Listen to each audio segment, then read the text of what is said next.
요셉이 17살에 형제들의 미움에 의해서 이집트로 팔려갔습니다. 17살의 나이. 13년 동안 종으로 죄수로 살다가 30살의 나이에 총리가 됩니다. 우리 성경은 그 요셉의 나이를 기록하고 있죠.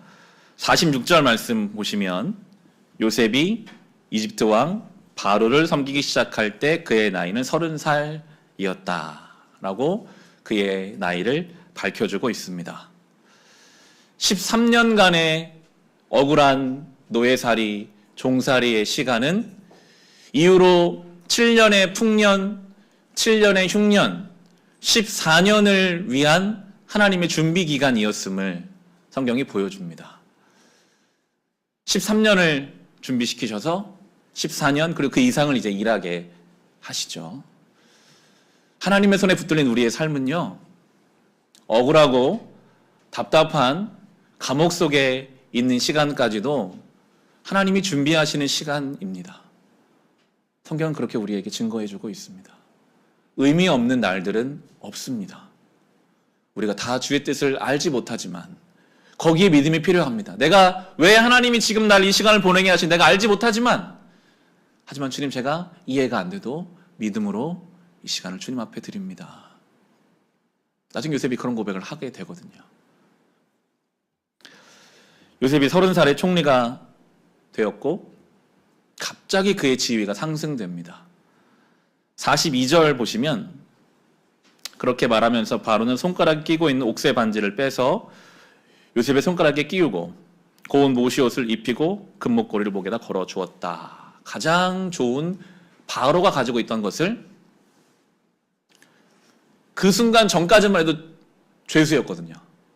근데 그에게 다 줍니다.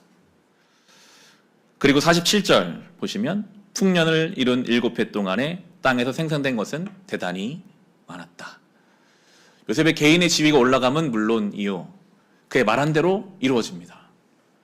처음엔 사람들이 반신반의했겠죠. 아이고 저 종이, 저 노예가 뭘 안다고 바로 왕이 잘못 사람 선택한 거 아닌가. 근데 시간이 지나면 지날수록 그 7년 동안 엄청난 풍년이 생기는 거예요.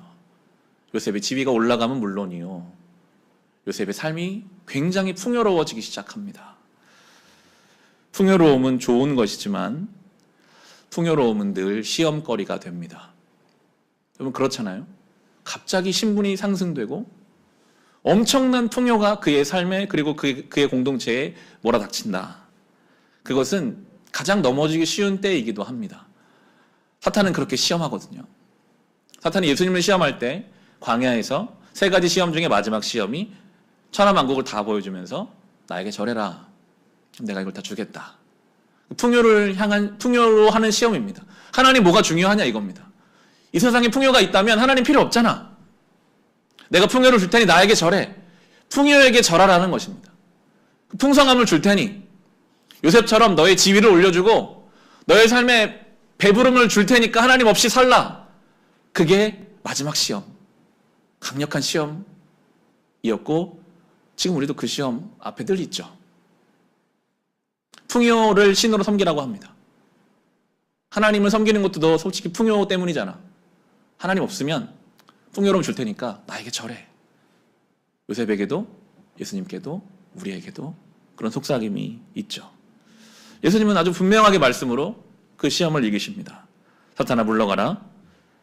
성경 기록하기를 주 너의 하나님께 경배하고 그분만을 섬겨라. 이 마태복음 4장 10절에 나오는 본문이죠. 신명기 말씀을 인용하셔서 말씀으로 물리치십니다. 그런 유혹에, 풍요의 유혹에 그냥 말씀의 중심을 갖고 있으니까 성경에 써있다. 하나님만 섬겨라 했다. 절대 풍요는 우리가 섬길 대상이 아니다. 사탄아 물러가라. 아무것도 못하고 물러갑니다. 말씀이 중심에 있는 인생은 어떠한 유혹도 흔들 수가 없습니다. 요셉이 그랬습니다. 하지만 쉬운 일이 아닙니다. 많은 사람들이 풍요라는 유혹에 넘어가서 하나님을 떠납니다. 그리고 그 풍요를 잃습니다. 어찌 보면 사기꾼이죠. 풍요로 사람을 꼬셔가지고 하나님 떠나면 풍요를 없애버립니다. 다 잃어버리게 만듭니다. 솔로몬이 그랬습니다. 하나님이 엄청난 그에게 풍요를 주셨습니다. 그 어느 왕보다도 풍요로웠습니다. 근데 그가 이제 1,000명의 여인을 아내로 맡거든요. 비정상적이잖아요. 그렇게 많은 결혼을 한 이유는 풍요를 지키기 위함으로 시작되는 것입니다. 정략 결혼을 하는 거예요. 하나님이 주신 풍요로움인데 이걸 지키고 싶거든요. 지키려면 이 나라와도 잘 지내야 되고 저 나라랑도 잘 지내야 되고 내부적으로 그가 왕되고 얼마 안 됐을 때 수많은 권력자들과 잘 지내는 것은 결혼하는 것입니다. 하나님을 의지하여 이 풍요를 지키려고 한 것이 아니라 주님이 주신 것인데 자기의 방법으로 풍요를 지키려고 하다 보니 수많은 여인과 결혼하게 되고 이방 여인과 결혼해서 그 이방 신을 섬기게 되면서 결국 솔로몬 다음 때의 나라가 나누어지는 비극이 시작되죠. 그러나 오늘 우리가 살펴볼 요셉이라는 이 사람은 예수님과 많이 닮아 있는데 그는 그의 중심에 하나님 말씀이 있었습니다. 7년의 풍년이 있을 것이고 7년의 흉년이 있을 것이다. 풍요로움의 시선을 빼앗기지 마라.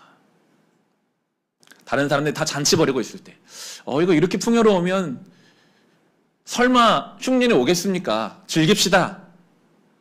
수많은 이야기가 들렸을 거예요. 근데 요셉의 중심에는 하나님 말씀이 있었습니다. 아니다.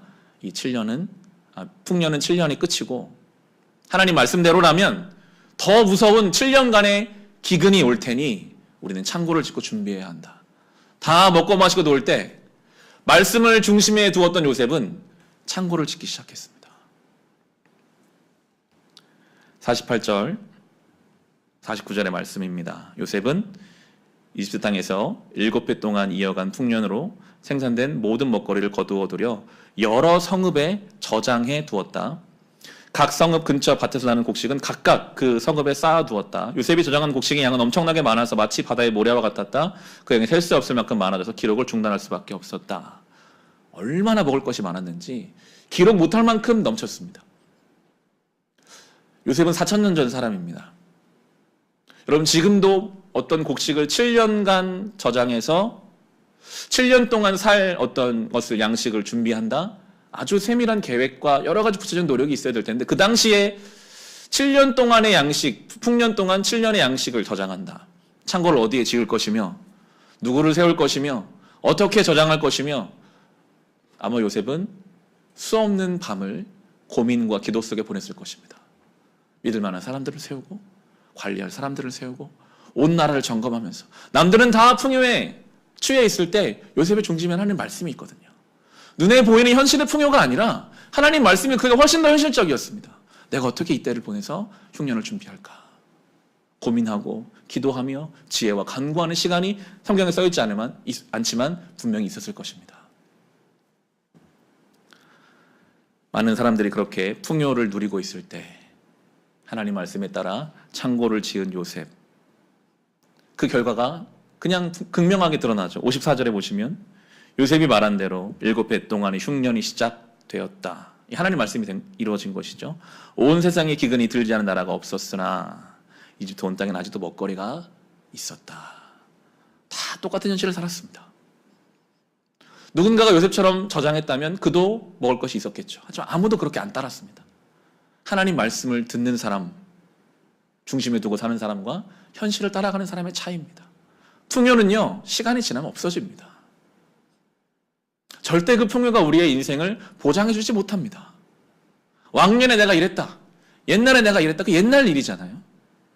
그 은혜를 내가 하나님 앞에서 그 말씀에 순종하는 마음을 저장해 놓지 않으면 기근이 오면 하나도 없어요. 손에 막상. 지금 요셉밖에는 먹을 것이 없었습니다. 그때가 이제 오늘 설교 제목이기도 한데 하나님 이때를 위해 요셉을 준비하셨죠. 요셉이 창고를 엽니다. 56절에 온 땅에 기근이 들었으므로 요셉은 모든 창고를 열어서 이집트 사람들의 곡식을 팔았다. 이집트 땅 모든 곳에 기근이 심하게 들었다. 창고를 열었습니다. 우리는 그냥 창고 연 게 쉬운 것처럼 보이지만 창고 여는 것은 쉬운 일이 아니었을 것입니다. 7년치 정도의 양식을 준비해놨는데 아마 요셉의 참모들이 말했을 겁니다. 만약에 하나님 마음이 바뀌어서 8년, 9년, 10년 동안 흉년이 지속된다면 우리도 먹을 게 없어질 것입니다. 지금은 창고를 열 때가 아닙니다. 더 봅시다. 최소한 7년까지는 우리가 버텨봅시다. 팔지 맙시다. 열지 맙시다. 수많은 사람들이 또 마치 풍요의 때처럼 흉년의 때, 흉년의 현실에 의해서 하나님 말씀보다는 눈앞의 현실에 결정을 하려고 하는 많은 사람들이 있었을 것입니다. 지금 열대 아닙니다. 괜히 잘못하면 큰일 납니다. 하지만 요셉은 알고 있죠. 왜 하나님이 7년 동안에 그 풍성함을 주셨고, 그건 지금을 위함이거든요. 지금 창고를 열어서 많은 죽어가는 사람들 살려내는 것, 이게 하나님의 뜻임을 그가 알았기 때문에, 그는 하나님 말씀 믿었기 때문에, 아니다, 분명히 7년 만에 끝날 거야, 우리는 그걸 대비하고 준비하면 된다, 그렇게 창고를 열고 있습니다. 결코 쉬운 일이 아니었지만 요셉의 우선순위는 분명했던 것입니다. 현실이 아닙니다. 현실의 풍요, 현실의 흉년에 따라 그는 결정하는 사람이 아니라 하나님 말씀을 중심에 두고 거기에 기준을 두고 그는 결정을 내리고 있습니다. 풍요의 때에 어려움을 겪었던 솔로몬처럼 기근의 때에 아무리 하나님 말씀이 분명해도 기근의 때에 말씀을 따라가지 못하는 인생이 너무 많습니다. 광야의 이스라엘 백성이 그랬습니다. 그들이 홍해를 건너왔거든요. 눈앞에서 홍해가 갈라진 걸 봤어요. 근데 건너왔더니 물이 없는 거예요.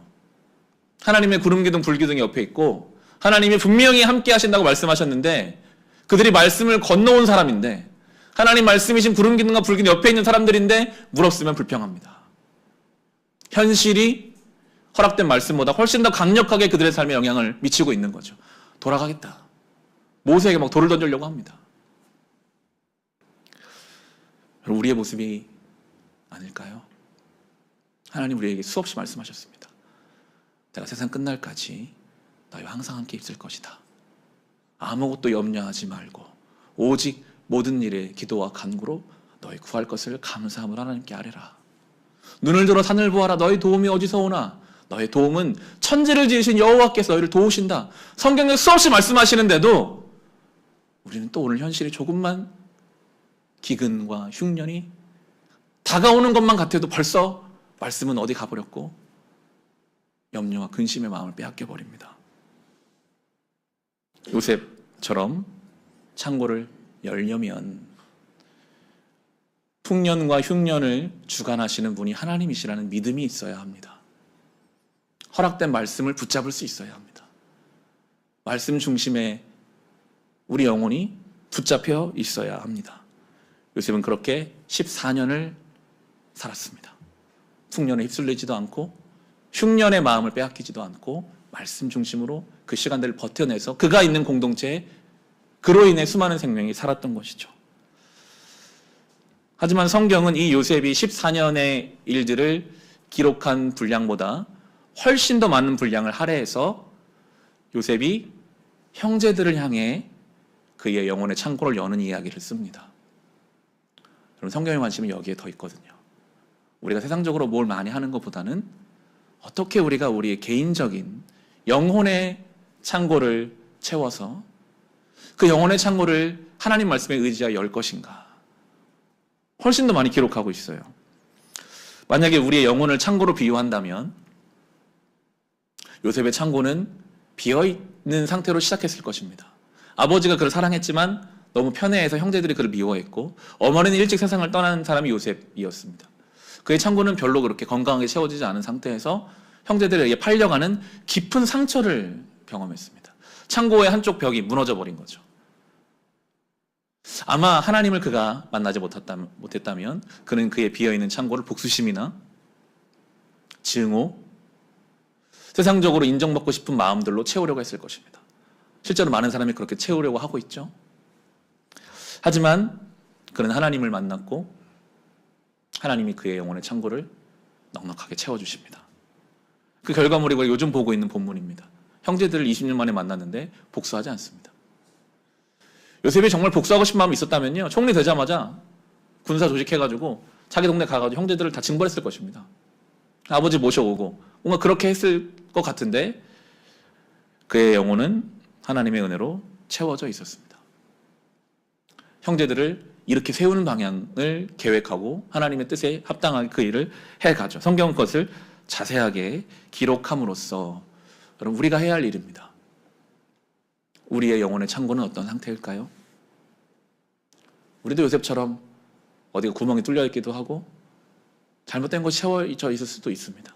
우리가 할 일은 온전하게 하나님의 은혜로 그것을 채우는 것, 그리고 그것을 열어가는 것입니다. 먼저는 채워져야 열 수 있습니다. 이게 성경의 원리죠. 먼저는 그 풍년의 때에 가득가득 채워야 중요할 때 열 수 있습니다. 우리의 영혼의 창고를 채우는 것, 하나님의 말씀입니다. 여러분이 진지하게 하나님 말씀 앞에 서시면, 우리가 쭉 요즘 그런 이야기를 많이 드리고 있지만, 하나님 말씀 앞에 서면 하나님 앞에 나의 모습을 봅니다. 내가 이거밖에 안 되는 인생이구나. 여러분, 그 말이 나올 수밖에 없습니다. 진지하게 말씀 앞에 선 사람은요, 나의 연약함을 봅니다. 그런 나는 연약한데 그런 나를 사랑하시는 하나님을 또 만납니다. 그때 우리 영혼의 창고가 채워지는 거거든요.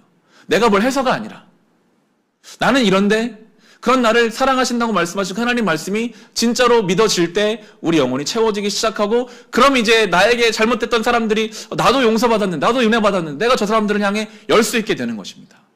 그게 하나님의 방식이죠. 우리는 먼저 우리 영혼의 창고를 채워야 합니다. 저는 이제 설교자로 부름받았다고 믿는데요, 창고를 여는 일이거든요. 이게 우리 교인들에게 말씀의 창고를 열어야 되기 위해서 늘 채우려는 그런 마음이 있는 것 같습니다.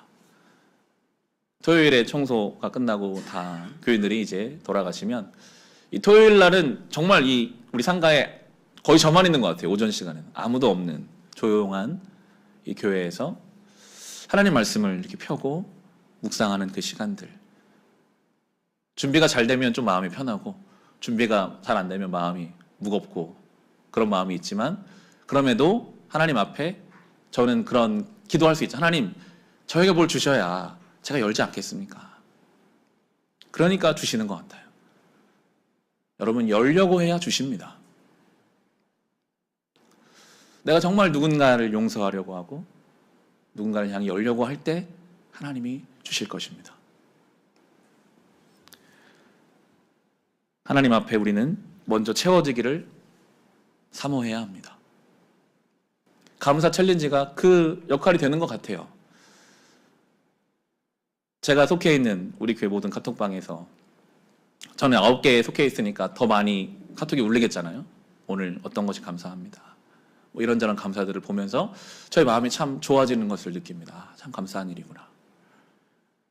나의 삶에 주신 것을 감사로 고백하려고 하는 그 행위, 혼자 할 수 있지만 공동체와 함께 하려고 하는, 이것이 창고를 여는 방법이 될 수 있습니다. 열려고 할 때, 감사하려고 할 때 하나님이 더 감사한 것들을 허락해 주시겠죠. 개인의 영역입니다. 그리고 또 한 가지 공동체 영역을 확장해 볼 수 있습니다. 하나님은 이집트라는 나라를 통해서 창고를 열게 하심으로 그 지역에 많은 생명을 살리셨습니다.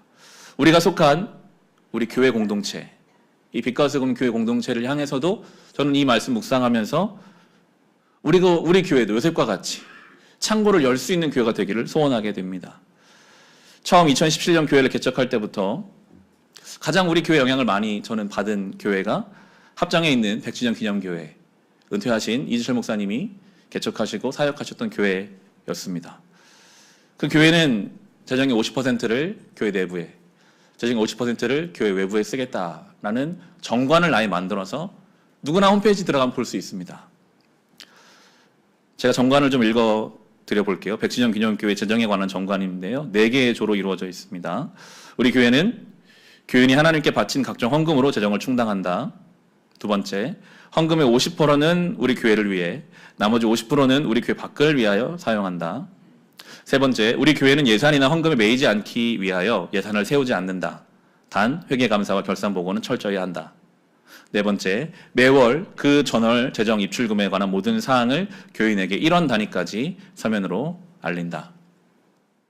백주년 기념교회가 코로나 바로 직전까지 6,000명 정도가 참석하는 교회, 한 달에 10억 정도의 예산이 들어와서 5억을 교회 내부로, 5억을 교회 외부로 쓰고 있었습니다. 제가 오늘 아침에 한번 가서 확인해 봤거든요. 홈페이지 다 나와 있으니까요. 물론 그 돈을 다 지출하는 것이 아니라 필요에 따라 저축도 하고 하겠지만, 기본적으로 들어온 돈을 반으로 나누어서 외부와 내부로 그렇게 쓰고 있었습니다. 저는 그 교회 이미 학부 때부터 제가 사는 집과 가까웠기 때문에 자주 출석했던 교회입니다. 교인이 6,000명이지만 예배당에는 한 300명 정도 들어가는 작은 사이즈라서 주일에 거기서 예배 드리는 교인들은 이미 그때부터 예배당에는 거의 사람이 많이 못 들어오니까 교회에 와도 교육관, 뭐 홍보관 나눠져서 예배를 드려야 하는 수고를, 불편함을 감수하는 교회였습니다. 여러분 5억씩 외부로 지출하는 교회라면 한 달에 충분히 그 돈을 가지고 교회를 지을 수 있죠. 그 교인 수라면 충분히 그게 가능합니다. 그 교인들이 예배 끝나고 어디 갈 곳이 있었겠어요? 주차가 늘 문제인 교회입니다. 그렇지만 2005년을 개척한 지금부터 지금까지 그 자리를 지키고 있습니다. 그 역할을 감당하고 있는 거죠. 다시 이 요셉의 이야기를 묵상하면서 저도 처음에는 우리 교회도 언젠가 50% 재정을 지출했으면 좋겠다. 우리 교회가 지금 5년이 지났습니다. 제 개인적으로 기도하면서는 10년이 되는 그때쯤에는 우리도 재정을 잘 준비해서 50%를 교회 외부로 사용하고 50%를 우리를 위해서 쓰는 그 정도의 수준까지 갈 수 있으면 좋지 않을까 하는 생각을 해보게 됩니다. 우리는 월세살이 하고 있잖아요. 우리는 뭐 재산도 건물도 아무것도 없는 교회입니다. 언제든지 주인이 마음 바뀌셔서 나가라고 하시면 나가야 되는 그런 상황이 있습니다. 그렇지만 우리가 교회니까요. 교회라면 마태복음 6장 19절에서 21절에 예수님이 이렇게 말씀하셨어요. 너희는 자기를 위하여 보물을 땅에다가 쌓아두지 말아라. 땅에서는 종이 먹고 독이 슬어서 망가지며 도둑들이 뚫고 들어와서 훔쳐간다. 그러므로 너희를 위하여 보물을 하늘에 쌓아두어라. 거기에는 종이 먹고 녹이 슬어서 망가지는 일이 없고 도둑들이 뚫고 들어와서 훔쳐가지도 못한다. 너희의 보물이 있는 곳에 너희 마음도 있을 것이다. 예수님 그렇게 말씀하셨습니다. 교회를 주의 몸된 교회라고 합니다. 예수님은 자기 자신을 내어주셨습니다. 요셉이 창고를 열었다면 예수님 자신이 창고가 되셨습니다. 자신을 내어주신 분, 그분이 예수 그리스도이시고 교회는 그분의 몸입니다. 그럼 우리는 우리를 내어주어야 하는 것입니다. 그게 창고를 여는 것이죠. 우리가 월세를 살고 재산이 없어도 자기 자신을 내어주신 예수님처럼 우리 자신을 내어주기를 결단할 때 하나님이 우리를 책임져 주시지 않을까요? 보이는 성전이 아니라 보이지 않는, 누구도 빼앗아갈 수 없는 그 하늘의 성전을 짓는 교회가 될 수 있지 않을까, 그런 생각을 해보면서 제가 이런 말씀을 종종 드렸지만 저라고 왜 건물이 있는 교회들이 부럽지 않겠습니까? 제가 주중에 선배 목사님 논산에 있는 교회 얼마 전에 건물을 잘 적당하게 빚 많이 지지 않고 잘 지은 교회에 다녀왔습니다. 주차장이 얼마나 넓던지 화단에 막 꽃을 피워놓고 카페가 있고 그런 교회 가면 참 보기 좋다 생각이 들지만, 그렇지만 하나님이 정말 우리에게 원하시는 것은 무엇일까 생각을 해보게 됩니다. 우리 교회는 코로나 기간 동안 큰 어려움이 없이 그래도 꾸준하게 자리를 잡고 조금씩 확장되어 가고 있습니다. 한국교회가 어려워져 간다고 하니 시대 속에서도 지난 5년 동안 많은 하나님이 베풀어 주신 은혜가 있었죠. 그런데 제가 이 요셉을 묵상하면서 하나님이 은혜를 주셨다면 그 은혜는 결국 사명이라는 생각을 해보게 됩니다. 하나님이 우리에게 주셨다면 그것은 나누기 위하여 우리에게 주신 것일 텐데, 특별히 우리가 세종에 있는 교회라는 책임감이 있습니다. 세종은요 거의 유일하게 수도권을 제외하고 인구가 늘어나고 있는 도시입니다. 저희 부모님이 이주하신 충북 보은에 가보면 이제 교회를 정하시기 위해 동네 교회를 다니시잖아요. 대부분의 교회들이 10명, 20명, 30명 어르신들이 계시는 그런 동네니까요. 다 그런 교회들 밖에는 없습니다. 그런 교회가 의미가 있는데 그 교회를 사역하는 목사님의 경우 생활 자체가 쉽지 않은 그런 상황이 지금 한국 교회 현실입니다. 그런 지역이니까 어쩔 수가 없는 거죠. 뭐 목사님이 목회를 못하고 살고 이런 문제가 아니라 현실이 그렇습니다. 근데 거기에도 교회는 필요해요. 그분들이 예배를 드려야 되니까요. 도시교회, 세종에 있는 우리 교회의 사명이라는 생각이 들었습니다. 하나님이 우리에게 어떤 물질적인 것을 주셨다면 우리가 손을 내밀어서 창고를 열어야 되는 교회들이 있겠구나. 교회가 필요한 그곳에 우리가 목사님의 생활을 전담 못하더라도 그분에게 위로가 되고 격려가 되고 함께 할 수 있는 그 사명을 우리에게 주셨다는 생각을 해보게 됩니다. 도시교회 또 하나님이 주신 그 부흥의 책임은 우리가 좋은 교회라서 우리가 잘해서 우리 교회가 그래서 이런 거가 아니라 하나님이 우리에게 주신 사명으로 우리가 받아들여서 어떻게 창고를 열 것인가? 누구에게 창고를 여는 것이 주님의 뜻일까? 그 풍요에 취해 사람들이 있을 때 밤잠을 자지 못하며 창고를 짓고 흉년을 대비했던 요셉처럼 우리는 그런 고민을 해야 되는 사명을 받은 그런 교회라는 생각을 해보게 되었습니다. 말씀을 정리하는데요. 어제 본문에서 요셉의 청지기가 잠시 등장합니다. 이름도 안 나와요. 우리 성경은 관리자로 나오고 개역성경 청지기로 번역되는 한 사람이 요셉의 형제들을 집으로 초대하는 그 요셉의 일을 대신합니다. 형제들이 요셉의 집으로 가면서 불안해합니다. 우리가 이 집에서 완전 노예되는 거 아닌가. 청지기가 말합니다. 두려워하지 마십시오. 원문에 보면 샬롬이 나옵니다. 샬롬. 당신들에게 평안이 있을 것입니다.